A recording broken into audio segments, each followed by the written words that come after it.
I think this is an excellent course.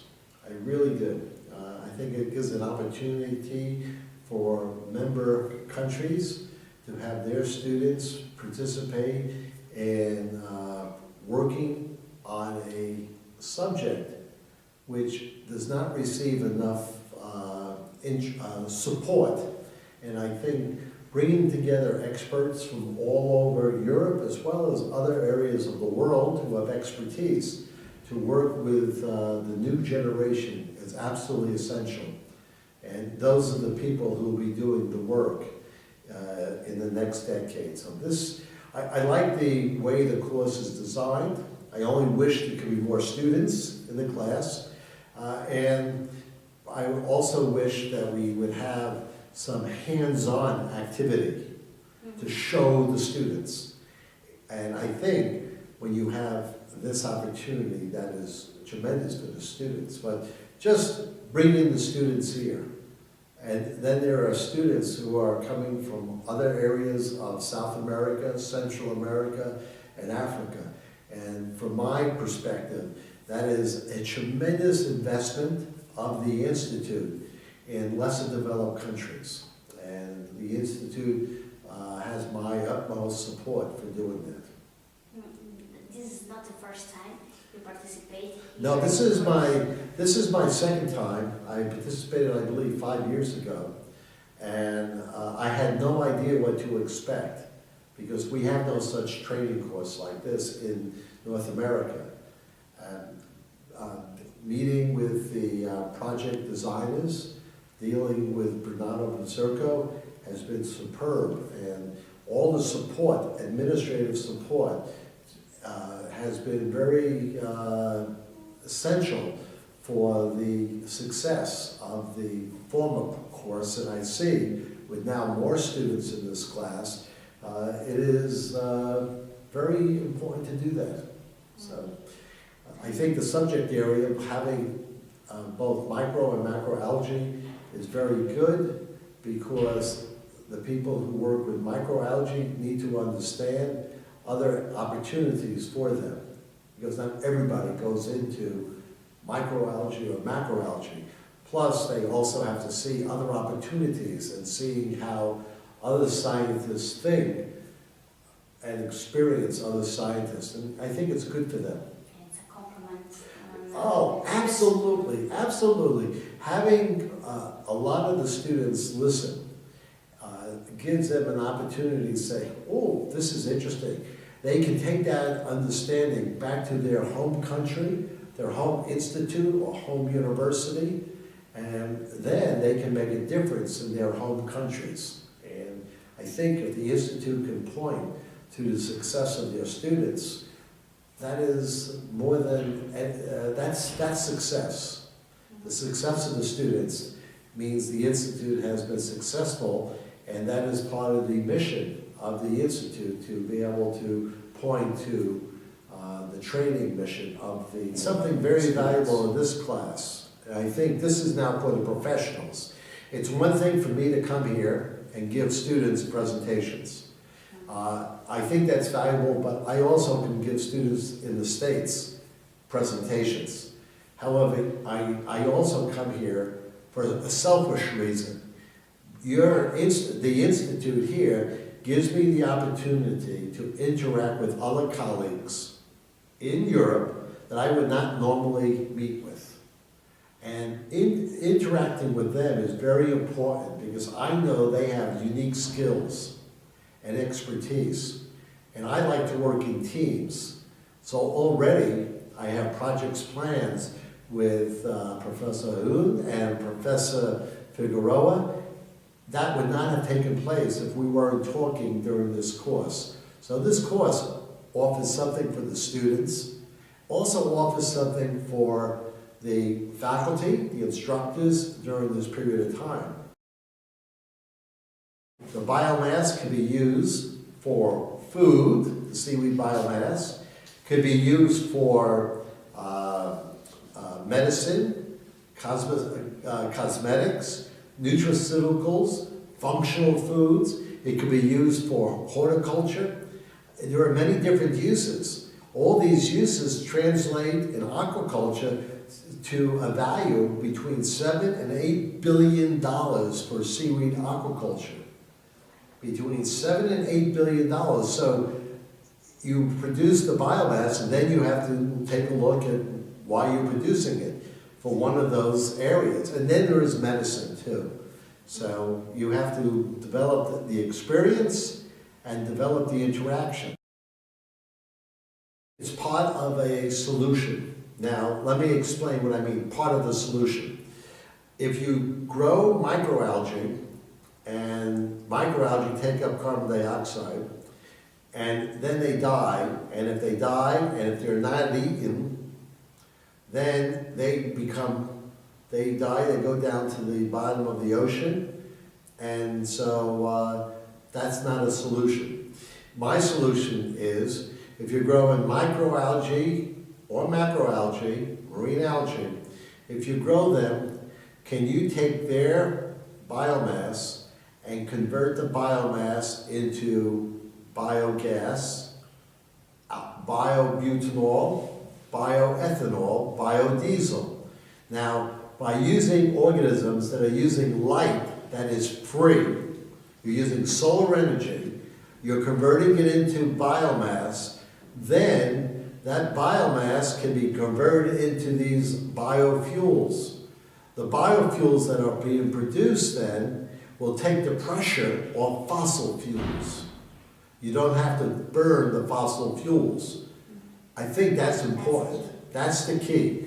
So when I'm thinking about biofuels, when I'm thinking about global warming, I understand about life history, how long the organisms last, and the idea is if you can produce biomass in very large quantities, then you can potentially use that for other uses. The Koreans, one of my former postdocs, is doing a huge project, ecosystem scale. They are right now designing seaweed farms that will be moving around the coast of South Korea for basically carbon dioxide sequestration. Those biomass is going to be produced into biofuels. That's the largest project in the world right now. Projects that are available in aquaculture. Aquaculture itself is an interdisciplinary science. In aquaculture, we have two forms of aquaculture. We have one type of aquaculture which we call fed aquaculture. Fed aquaculture is when you put food to feed fish and shrimp. The other form of aquaculture is called extractive aquaculture. Extractive aquaculture is growing organisms that extract nutrients out of the water. Nutrients that are inorganic nutrients like ammonia, nitrate, or nutrients that are bound to particles called organic particles. And that's extractive aquaculture. Shellfish are involved in eating particles, and it's extractive. Seaweeds extract nutrients out of the water. You cannot practice fed aquaculture without understanding environmental implications of aquaculture by itself. If you grow fish, you have to understand what the fed aquaculture can do to your coastal environment. It is foolish for fish aquaculture to think we just can grow fish and not pay attention to their environment. And the same thing goes for shrimp. You have to understand your ecosystem services that are provided by extractive aquaculture. Algae, the marine algae, the seaweeds especially, the shellfish, mollusks, they are providing services. And in designing fish aquaculture or fed aquaculture, you have to understand and plan as a part of the operation. You have to provide the other forms of aquaculture to take care of some of the environmental problems. It's called coastal management, and in coastal management, good management is making sure your planning includes all the organisms working together.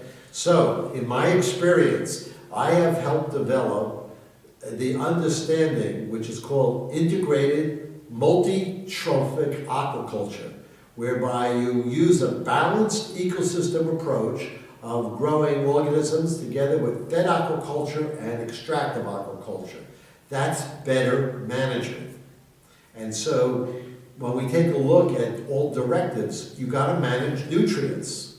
I mean, everybody understands, at least in Europe, Europeans understand you gotta manage carbon dioxide. My country, most people believe you have to manage it, except for some politicians. But we understand what global climatic change is and managing carbon dioxide. For aquaculture to be successful, they have to manage nutrients. And they have to manage the impact on the coastal zone, and they cannot think their open water system aquaculture has no impact. I look at China from 20 years ago, they were just producing product. They wanted economic gain. They didn't care about their coastal zone. Now, China is a growing middle class on the coastal cities. The people in China who live on the coastal cities have more money in their pocket. They want to spend the income on having a better future for their children. They want to be able to enjoy their environment.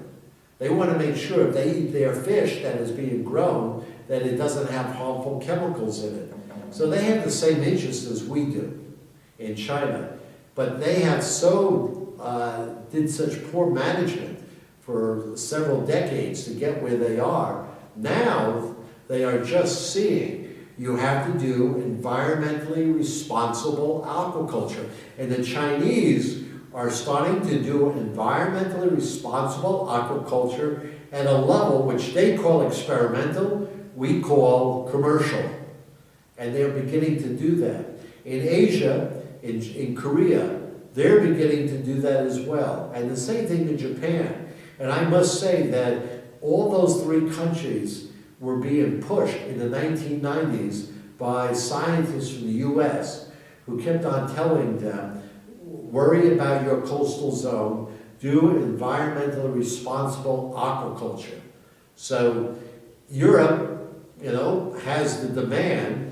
But we have to understand, along with that demand is the responsibility of doing an aquaculture that will provide the demand, but doing it in an environmentally responsible way. And we're just really starting to do it. But you have the scientists and engineers in Europe, especially Spain, that knows how to do it. But they have to be introduced to companies, and companies have to see it's to their advantage to speak to scientists and engineers in a language where everybody wins. Don't use a scientist or engineer and then throw them away. You work with them continually and reinvest in science and engineering, always to give you what you want, which is a better industry. I have to be honest, when I take a look at aquaculture today, I look at FAO statistics. And if you look at FAO statistics of the last decade, the wild fisheries is flat. You can't catch any more fish out of the ocean. There's no more. I also look at population trends. Population is increasing. Populations, as people go into middle class and economies, they want to have more fish in their diet. More fish in the diet means more pressure on the wild fisheries. But the wild fisheries is maxed out. You can't fish anymore, you can't bring any more. So the only way to make up the difference between supply and demand is aquaculture. So the future, and maybe in the next 5 or 10 years, the actual quantity of fish and marine products will equal that of the wild fisheries. So aquaculture is very bright, but only if aquaculture understands how to do the production in an environmentally responsible way. And that needs to be, in a sense, realized also by governments, because governments can guide industry and make it to industry's benefit to protect the common area. The common areas include beaches, common areas where includes recreational areas where people want to use the environment. So we have to be responsible, and aquaculture has a very rosy future because of demand. But remember, if you have a problem because you are trying to do a shortcut, then aquaculture will have a black eye, and people will want to use and go to other products to supply the demands of having more meat in your diet, or more sea vegetables in your diet. You have to understand what the limitations are and always doing things in an environmentally responsible way.